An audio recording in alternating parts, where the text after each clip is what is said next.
Madilim ang langit, parang galit. Ang mga ulap ay nagtipon-tipon, tila ba may dalang mabigat na pasanin. Ang hangin ay nagsisimula ng humampas, nagpapahiwatig ng paparating na bagyo. Nagsisimula ng pumatak ang ulan. Ang mga unang pata ay tila mga paunang salita ng isang mahabang kwento ng tag-ulan. Ang bawat patak ay may dalang lamig na bumabalot sa paligid. Si Tonyo, nagmamadaling umuwi galing eskwela, kasama ang best friend niyang si Marco. Ang kanilang mga bag ay puno ng mga libro at kwento ng araw. Sa kabila ng ulan, ang kanilang mga mukha ay puno ng saya at kasabikan. Tuwang-tuwa silang nagkukuwentuhan tungkol sa mga laruan nila. Ang bawat hakbang ay sinasabayan ng mga tawa at kwento ng kanilang mga paboritong laro. Ang ulan ay tila hindi hadlang sa kanilang kasiyahan. Wala silang pakialam sa lamig at basa na daan. Ang kanilang mga sapatos ay basa na, ngunit ang kanilang mga puso ay puno ng init ng pagkakaibigan. Ang bawat patak ng ulan ay tila musika sa kanilang mga tenga. Dalian mo, Marco. Baka abutan tayo ng malakas na ulan, sigaw ni Tonyo habang tumatakbo. Ang kanyang boses ay puno ng pag-aalala, ngunit may halong saya. Ang kanilang pagtakbo ay tila isang laro na kanilang nilalaro sa gitna ng ulan. Tumawa si Marco at hinabol si Tonyo. Ang kanilang mga tawa ay sumasabay sa tunog ng ulan. Ang bawat hakbang ay nag-iwan ng bakas sa maputik na daan. Sandali lang, mabagal ako maglakad kapag basa ang daan, sagot ni Marco habang tumatawa. Ang kanyang mga hakbang ay mabagal ngunit puno ng kasiyahan. Ang kanilang paglalakad ay tila isang mahabang paglalakbay na puno ng kwento at tawa. Patuloy lang sila sa paglalakad. Ang kanilang mga hakbang ay sinasabayan ng tunog ng ulan. Ang bawat patak ng ulan ay tila isang paalala ng kanilang pagkakaibigan. Ang maliliit na patak ng ulan, ayan na, lumalakas na. Ang bawat patak ay tila may dalang kwento ng kalikasan. Ang kanilang mga damit ay basa na, ngunit ang kanilang mga puso ay puno ng init ng pagkakaibigan. Ang daan, maputik at madulas na. Ang bawat hakbang ay nagiging mas mahirap, ngunit ang kanilang determinasyon ay hindi matitinag. Ang ulan ay tila isang pagsubok na kanilang kayang lampasan. Ang kanilang paglalakbay pauwi ay puno ng hamon, ngunit ang kanilang pagkakaibigan ay mas matibay kaysa sa anumang bagyo. Habang naglalakad, may napansin si Tonyo. May kakaiba sa hangin, malamig, at parang may kakaibang amoy. Hindi niya pinansin nung una, pero palakas ng palakas ang hangin. Marco, nararamdaman mo ba yon? Tanong ni Tonyo. Halata mo sa boses niya ang pag-aalala. Pero si Marco, dire-diretso lang sa paglalakad. Parang walang naririnig. Marcoy, sigaw ni Tonyo. Hinawakan niya sa braso si Marco. Lumingon si Marco kay Tonyo. Pero kakaiba ang mga mata ni Marco. Parang wala sa kanya. Parang may mali. Bakit Tonyo? Tanong ni Marco, pero ibang-iba ang boses niya. Malayo, parang boses ng matanda. Wala.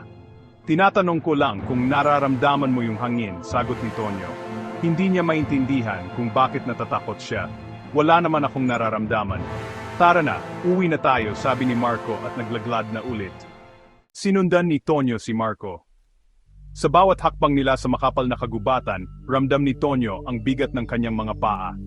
Ang mga dahon at sanga na kanilang tinatapakan ay tila nagiging mas mabigat sa bawat hakbang. Pero hindi mawala sa isip niya ang kakaibang kilos at pananalita ni Marco.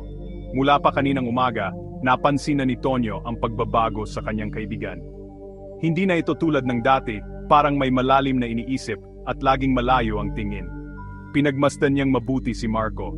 Sa bawat galaw nito, tila may kakaibang enerhiya na bumabalot sa kanya. Hindi mapakali si Tonyo, parang may mali, pero hindi niya matukoy kung ano. At habang tinitignan niya ito, may nakakakilabot siyang napansin. Ang mga mata ni Marco, na dati puno ng buhay, ngayon ay tila ba nawala ng sigla. Parang may anino na bumabalot sa kanyang pagkatao. Parang nagiging transparent si Marco. Ang kanyang katawan, na dati matipuno at matatag, ngayon ay tila nagiging malabo at nawawala. Ang katawan niya, parang nagiging anino.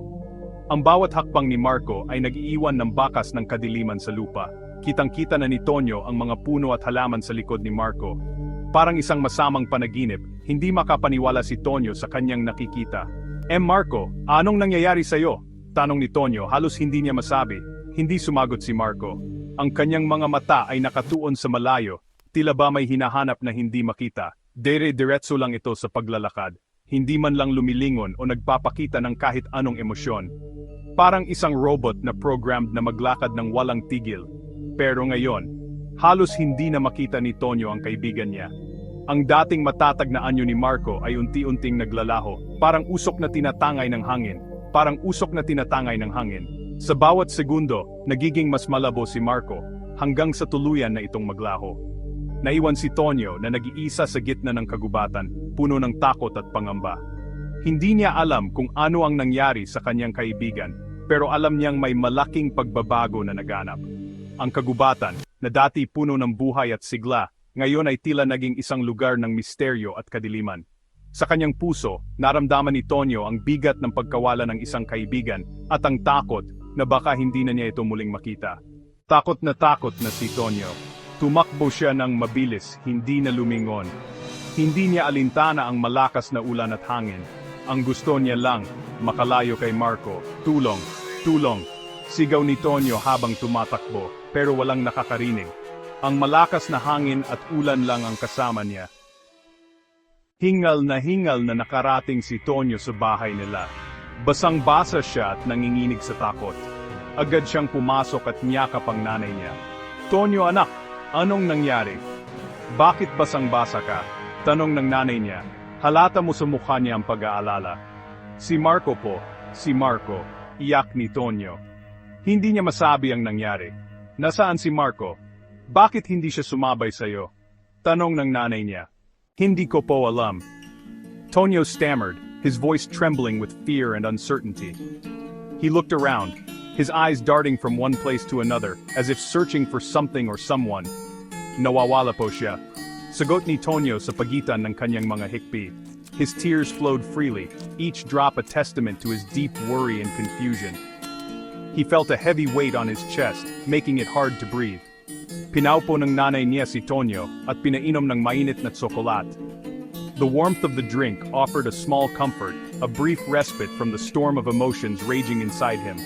His mother's gentle touch on his shoulder was a silent assurance that he was not alone. Nung medyo kalmado na si Tonyo, ikinuwento niya lahat sa nanay niya. Ang kakaibang hangin, the strange breeze that seemed to whisper secrets, the eerie silence that followed, and the unsettling feeling that something was terribly wrong. Ang kakaibang kilos ni Marco, the way Marco moved, almost as if he was being controlled by an unseen force, his eyes vacant and distant, as if he was looking through Tonyo rather than at him. At ang pagiging transparent nito. Tonyo described how Marco seemed to fade in and out of visibility, his form becoming translucent, almost ghost-like. It was as if Marco was caught between two worlds, neither fully here nor there. Hindi makapaniwala ang nanay niya sa kwento niya. She listened intently, her face a mask of shock and disbelief. The story was too fantastical, too surreal to be true, yet the fear in Tonyo's eyes was undeniable. Pero kitang-kita niya ang takot sa mga mata ni Tonyo. His eyes, wide and filled with terror, told a story that words could not fully capture.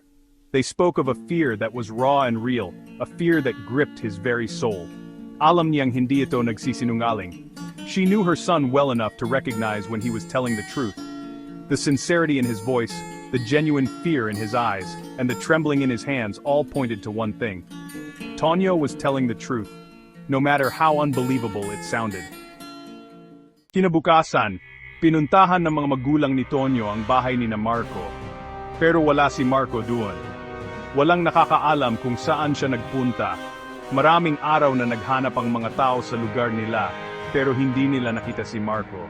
Lumipas ang mga araw, linggo at buwan. Pero hindi pa rin natatagpuan si Marco. Unti-unting nawawala ng pag-asa ang lahat na mahanap pa siya. Hanggang ngayon, iniisip pa rin ni Tonyo ang kaibigan niya. Hindi niya malimutan ang nangyari noong araw na iyon. Ang araw na nawala ang kaibigan niya. Ang araw na nakita niya ang kakaibang nilalang na nag-anyong si Marco. Alam ni Tonyo na hindi na babalik si Marco. Pero umaasa pa rin siya na sana ay okay lang ito. At sana, balang araw, magkita ulit sila.